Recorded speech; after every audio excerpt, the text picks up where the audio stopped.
Friends, आज की कहानी है अपवित्र हूँ मैं, भाग 5। पिछले भाग में आपने पढ़ा, पूनम की सास ने पूनम से कहा, मुकेश अपने पिता की तरह है पूनम, और आज उसने अपने पिता का इतिहास दोहराया है। इतना कह मुकेश की माँ ने साथ खड़े अपने पति की ओर देखा।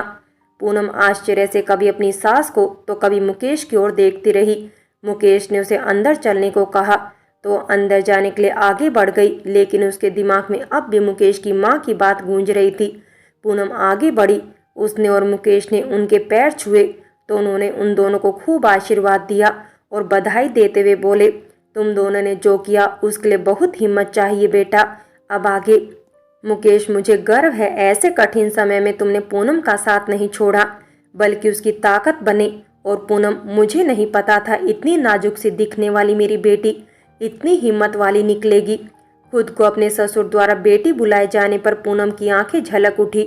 उन्होंने सबसे अंदर चलने को कहा और पूनम से बोले, मैं जानता हूँ जो भी अभी मुकेश की माँ ने तुमसे कहा उसके बाद तुम्हारे मन में सवाल होंगे। हाँ, ऐसा हादसा पहले भी हो चुका है।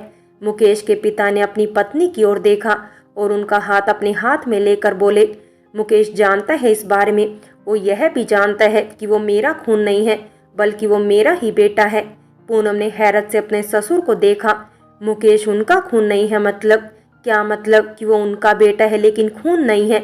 मुकेश के पिता पूनम की मन की स्थिति समझते हुए बोले, हमारी शादी ही हुई थी। मुकेश की माँ ने बताया कि उसके साथ क्या बीती थी। वो इनकी दूर की मौसी का बेटा था। मुझे यह समझ नहीं आ रहा था कि मैं क्या करूं। मैं एक कोने में बैठा सोचता रहा और यह एक कोने में बैठी रोती रही। मेरे अंदर इतना गुस्सा भर गया था कि उस समय अगर मेरे सामने इनका अपराधी आ जाता तो शायद मैं उसका खून कर देता। जागते रोते रात गुजरी और अगले दिन इनके मायके जाने का समय हो गया। तब इन्होंने मुझे कहा कि यह हमेशा के लिए जा रही है, अब कभी लौट कर नहीं आएगी और मेरे जीवन में अभिशाप नहीं बनेगी। मैं चुप रहा और क्या कहता, लेकिन जैसे ही इन्होंने जाने के लिए घर से बाहर कदम रखा, मैंने तय कर लिया कि ये वापस भी आएगी और बच्चे को जन्म भी देगी और मैं इनके गुनहगार को सजा भी दिलवाऊंगा, चाहे उसके लिए मुझे कोई भी हद पार करनी पड़े। यह मायके पहुंची और पीछे से मैं भी पहुंच गया पुलिस को लेकर। शादी का अगला ही दिन था और सभी मेहमान घर पर ही थे अभी भी, और इनके मौसी का बेटा भी। मेरे साथ पुलिस को देखकर वहां हड़कंप सा मच गया। पुलिस ने जैसे ही इनके मौसी के बेटे को गिरफ्तार किया, वहां तमाशा खड़ा हो गया कि ऐसा क्या हुआ कि कल जमाई बना लड़का ऐसे कैसे दुल्हन के भाई को पुलिस से पकड़वाने आ गया और किस जुर्म में। मैंने सभी रिश्तेदारों के बीच जैसे ही उसका गुनाह बताया, वहां सबको सांप सूंघ गया। इनके दूसरे भाई मुझे मारने के लिए दौड़े, कुछ दूसरे रिश्तेदार इनकी तरफ भागे, लेकिन मैं अपनी बात पर अटल था। मुझसे सबूत मांगा गया तो न जाने कहां से यह सामने आ गई और इन्होंने सब कुछ बता दिया। इन्होंने बताया कि यह माँ बनने वाली है और यह बच्चा किसका है। सब ने इन्हें धिक्कारा, इन्हें दोषी ठहराया, लेकिन हम अपने इरादे पर टिके हुए थे। हमें उस आदमी को सजा दिलवानी ही थी ताकि इन्हें न्याय मिल सके और किसी और लड़की की जिंदगी बर्बाद होने से बच जाए। उसे गिरफ्तार करवाकर मैं इन्हें लेकर फौरन लौट आया। इनके लिए वहां जगह नहीं बची थी और मेरे लिए अपने घर में। मैंने अपने माँ बाप के उस फैसले को मान घर छोड़ दिया। हमें बहुत लंबी लड़ाई लड़नी थी, कानूनी लड़ाई। हमने वो लड़ी भी। पूरे 1.5 साल तक हमने अदालतों के चक्कर काटे। इसी बीच मुकेश का जन्म भी हुआ और इसके आने के बाद आखिर हम मुकदमा जीत गए। उसे 7 साल की सजा हुई। हालांकि इतना सब होने के बाद भी हमारे परिवार वालों ने हमें कभी स्वीकार नहीं किया। मुकेश को सबसे पहले मैंने अपने हाथों में थामा था। छोटा सा रुई के गोले जैसा मुकेश जब मेरे हाथों में आया तो मुझे यूं लगा जैसे मेरा दिल हो। मैंने तभी तय कर लिया था कि मुकेश के सिवा हमारा कोई बच्चा नहीं होगा। मैं नहीं चाहता था कि कभी अनजाने में भी मैं मुकेश के साथ कोई पक्षपात न कर दूं, इसलिए मैंने अपने बच्चे के लिए कभी नहीं सोचा। इतना कह मुकेश के पिता चुप हो गई। उनकी आंखों में नमी थी। उनके साथ बैठी मुकेश की माँ भी अपने पल्लू से अपनी आंखें पोंछ रही थी और पूनम के साथ बैठा मुकेश मूर्ति बन सब सुन रहा था। मुकेश के पिता ने अपनी आंखें पोंछी और बोले, अब तुम दोनों जाओ और आराम करो, क्योंकि अभी तुम्हें बहुत लंबी लड़ाई लड़नी है और तुम दोनों को डटे रहना है, डरना नहीं है। मैं और तुम्हारी माँ तुम्हारे साथ है हमेशा। मुकेश के पिता ने मुकेश को आत्मविश्वास से देखा तो वो मुस्कुरा दिया। पूनम को समझ नहीं आ रहा था कि ऐसे भी लोग दुनिया में होते हैं। कोई शिकवा नहीं, कोई गिला नहीं। यहाँ तो लोग अपनी बेटियों पर भरोसा नहीं करते और इन्होंने अपनी बहू को न्याय दिलाने के लिए कमर कस ली है। पूनम उठी और बोली, मैं आप लोगों का किन शब्दों में धन्यवाद कहूँ, समझ नहीं आ रहा। शादी से पहले मैं बहुत डरी हुई थी कि जब मुकेश को पता चलेगा तब क्या होगा। माँ ने मुझे समझाया था कि मैं किसी को कुछ न बताऊं, लेकिन मैं यह नहीं चाहती थी कि मैं उन्हें अंधेरे में रखकर अपनी जिंदगी जीऊं। मैंने तय किया था कि मुकेश सब सुनने के बाद चाहे जो फैसला करे मैं उसे मानूंगी। यह उनका हक था कि वो जिसके साथ एक उम्र बिताने का सपना सजोए थे उसके बारे में उन्हें सब जानने का हक है। लेकिन जिस तरह मुकेश ने सब सुनने के बाद मुझे भरोसा दिलाया कि मैं कोई अछूत नहीं हूँ, मुझे यकीन नहीं हुआ कि दुनिया में ऐसे लोग भी होते हैं। और फिर आप दोनों, मैं जानती हूँ कि जो मैं कहने जा रही हूँ वो आप लोगों के किए के सामने कुछ मायने नहीं रखता। जिस तरह मुकेश ने मेरा साथ दिया, आप लोगों ने मुझ पर भरोसा रख मुझे अपनाया। अगर मैं सारी उम्र भी आपकी सेवा में निकाल दूं तो काफ़ी नहीं रहेगा। आपने मुझे जो दिया है उसके लिए मैं सारी उम्र तरसी थी। थोड़ा सा सम्मान, थोड़ा सा अपनापन। आपने मुझे मेरा सम्मान दिया है माँ पापा जी। पूनम की आंखें नम थी और वो उन सब के बीच हाथ जोड़े सिर झुकाए खड़ी थी। उसकी सांस उठी और उसे सीने से लगाते हुए बोली, तुम्हें यह करने की ज़रूरत नहीं है बेटी। तुमने तो हमारे परिवार को पूर्ण किया है। तुम हमारे परिवार का सदस्य हो और तुम्हारे लिए न्याय की लड़ाई लड़ना हमारा कर्तव्य है। अब अपने आंसू पोंछो और इस घर को अपनी मुस्कान से रोशन करो। इतना कह उन्होंने पूनम का माथा चूम लिया। मुकेश अपनी जगह बैठा उन दोनों के स्नेह को देख रहा था। उसे गर्व था कि उसे ऐसे माता पिता मिले जिन्होंने उसे एक इंसान बनाया है और वो अपने माता पिता का सिर कभी नहीं झुकने देगा। हमेशा उनके बताए न्याय के रास्ते पर डटा रहेगा। पूनम का अपने मामा के खिलाफ मुकदमा ज्यादा दिन नहीं चला। उसके पास पर्याप्त सबूत थे उसका गुनाह साबित करने के लिए। फिर सीता के बयान भी थे जिनके कारण सुनील को जल्दी ही सजा सुना दी गई। पूनम की मां ने पूनम से मिलने की, बात करने की बहुत कोशिश की, लेकिन पूनम ने ठान लिया था कि वह अब उनसे कोई वास्ता नहीं रखना चाहती। मुकेश और उसकी सास ने उसे समझाने की कोशिश की, लेकिन उसने साफ कह दिया था कि वो उनसे नहीं मिलेगी। वो उसे जन्म देने वाली माँ थी और उन्होंने उसे नर्क में सब जानने के बाद भी रहने के लिए छोड़ दिया ताकि वो पढ़ लिख कर उनके बुढ़ापे का सहारा बन सके। मुकेश ने उसे एक बार फिर इस बारे में सोचने को कहा और फिर उस पर जोर नहीं डाला इस बात के लिए कि वो अपनी माँ से मिले। वह पूरी तरह से उसका फैसला होना चाहिए था और मुकेश ने उसे खुद यह करने के लिए स्वतंत्र छोड़ दिया था। 2 साल हो गए थे पूनम की शादी को और तकरीबन साल से ऊपर आया था उसके मामा को सजा हुए। एक रोज सुबह पूनम रसोई में सबके लिए चाय बना रही थी। उसके ससुर ने उसे आवाज दी। उनकी आवाज में एक अजीब सी घबराहट थी। पूनम भागकर आई तो देखा उसके ससुर फोन पकड़े हुए हैं। उन्होंने जैसे ही पूनम को देखा उसकी ओर फोन बढ़ा दिया।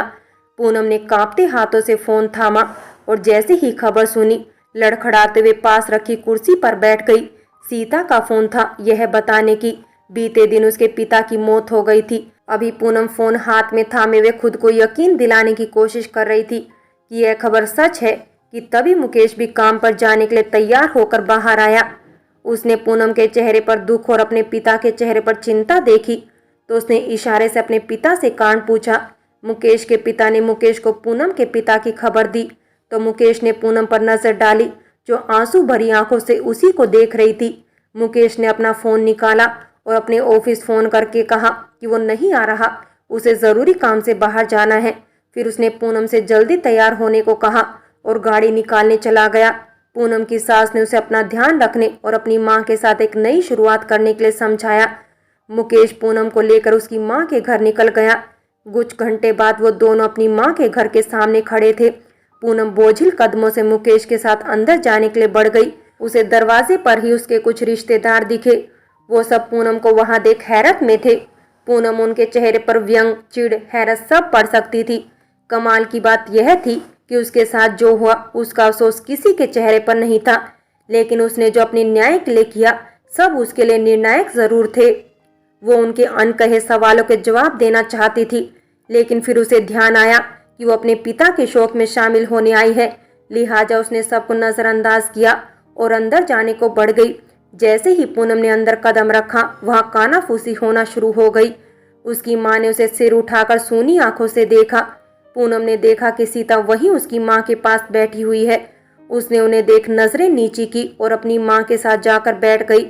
कुछ देर वो चुप बैठी रही। उसे समझ नहीं आ रहा था कि इतने बरसों की चुप्पी के बाद कोई बात कैसे शुरू करे।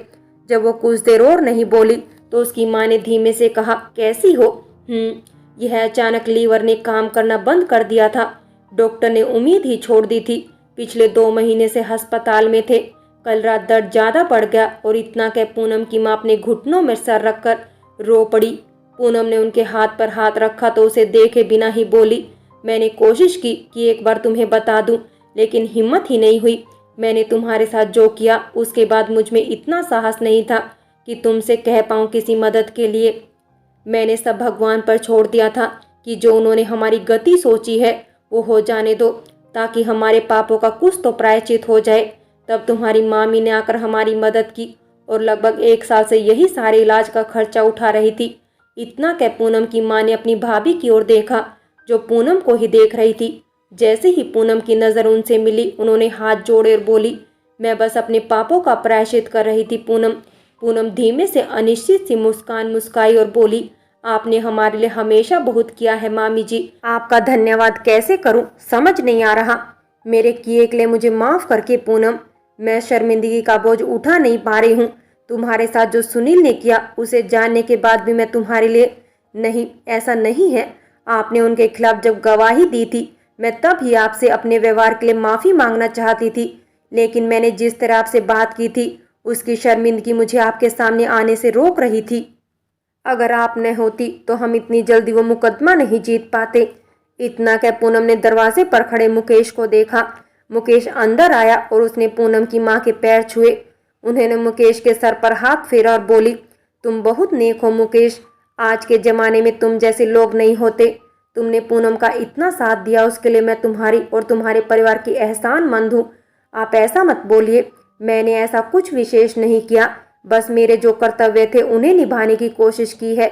इतना कह मुकेश ने एक नज़र पूनम पर डाली और हिचकते हुए बोला, और अब मुझे अपना अगला कर्तव्य निभाने से आप मुझे नहीं रोकेंगी।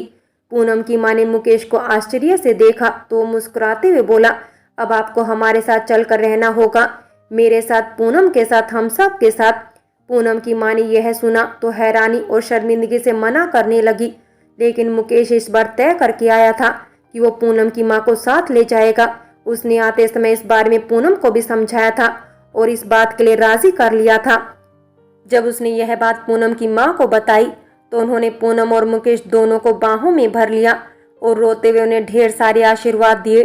पूनम कभी अपनी माँ को तो कभी मुकेश को देखती और सोचती कि उसकी जिंदगी के 2 सिरे बिल्कुल अलग होते हुए भी उसके लिए कितने महत्वपूर्ण है। मुकेश वापस चला गया था। उसने पूनम से वहीं रुकने को कहा ताकि वो अपनी माँ की मदद कर सके। 12 दिन बाद वो वापस आया और पूनम और उसकी माँ को लेकर चल दिया वहाँ जहाँ रोज सुबह उम्मीद की रोशनी सूरज के साथ निकलती है और खुशियों की चांदनी हमेशा खिली रहती है। फ्रेंड्स, ए पवित्र हूँ मैं कहानी यही समाप्त होती है। और अगर कहानी अच्छी लगी हो तो लाइक करें, शेयर करें और प्यार भरी कहानी चैनल को सब्सक्राइब करें।